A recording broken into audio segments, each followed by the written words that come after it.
I absolutely love Vanguard and I use Vanguard to invest myself, but today I just wanted to share one thing that perhaps isn't so great about Vanguard, or just something that I've been noticing that has been bothering me recently. And that is that Vanguard don't let investors invest into individual stocks. Now, up until now, this has not been a problem for me whatsoever. As a beginner investor, I very much wanted to concentrate on index funds and ETFs, which is exactly what I've done. I opened an ISA with Vanguard and I invested into some really passive index funds and ETFs.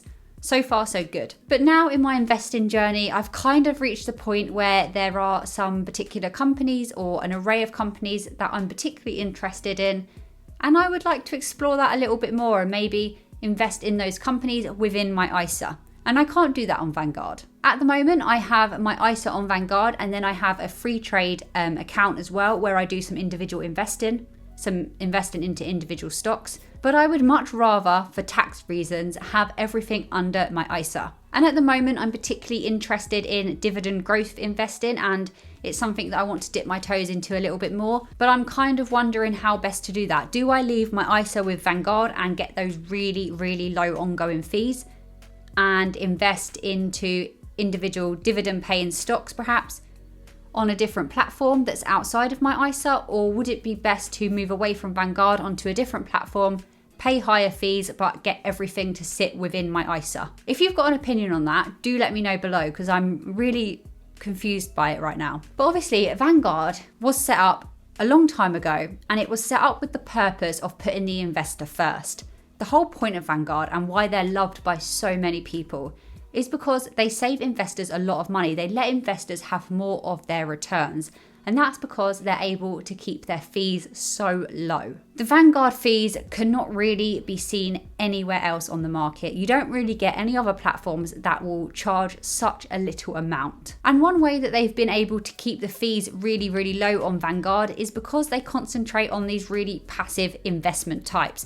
And that makes complete sense. Perhaps if they introduced individual stocks, they would have to put their fees up. And as well, I know that Vanguard really try to promote long-term investing, and maybe they feel that if they were to allow individual stock investing, it might move away from the message that they're trying to put out. I don't know. If I do decide I want to do some more dividend growth investing, then I don't know if I'm best to stay with Vanguard and do that outside of Vanguard and just try and seek the most tax efficient way of doing so if my dividends ever go over the £2,000 limit that it currently sits at in the UK, or whether I should move to a different provider that offers ETFs, index funds, and also it offers individual stock investing as well. Not really sure.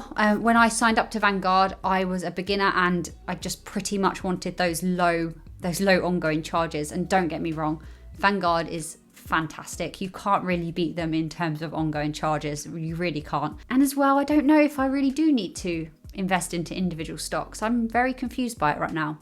I know that I'm very interested in it, but I don't know if long term I should just stick to the index funds and the ETFs that I'm currently investing in. So, the S&P 500, the global all cap, and so on. So if you have, like I said, if you have any opinions on this, do let me know. I know right now that I'm particularly interested in investing in Tesla and some other companies, and I'm kind of holding back from putting more money into those companies because I'm having to do it outside of my ISA. And I'm currently battling with, I'm going to have to pay this amount, I'm going to have to pay this amount in fees, blah, blah, blah, blah.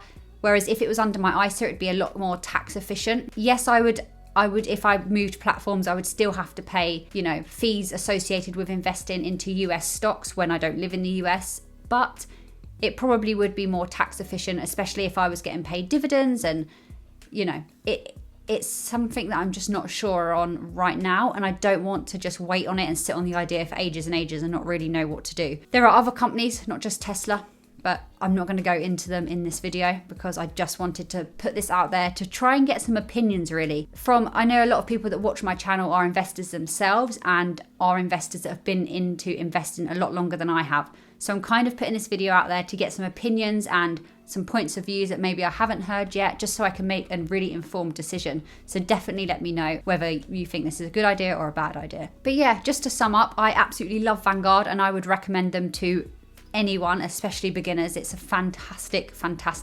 platform. But yeah, that's pretty much it. So let me know in the comments below your thoughts, and I'll leave it there. Thank you so much for watching.